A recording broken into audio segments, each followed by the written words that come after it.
Kung naghahanap kayo ng vitamins, susubukan nyo na po si Panvita. So, meron na siyang vitamin C, ascorbic acid, meron na rin siyang vitamin D, vitamin B complex, magnesium, iron, zinc, and meron na siyang calcium. Kaya nagustuhan ko siya.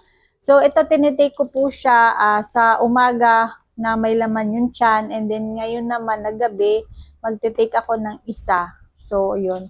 Para kasi yung pakiramdam ko umaga pa lang kasi parang parang pagod na pagod ka na. So kailangan natin mag-take ng multivitamins na to. So subukan niyo na siya, guys. So ang inano ko ay isang box, kaya may free tayong 10 capsule. Papakita ko sa inyo. Ito siya. Nasa 1,000 plus yung isang box nito. So, kung may budget kayo, subukan nyo na si Panvita. Maganda po siya. So, ayun guys. Ilalagay ko na lang dyan sa yellow basket kung gusto nyo mag-try ng ating Panvita na multivitamins na capsule na to.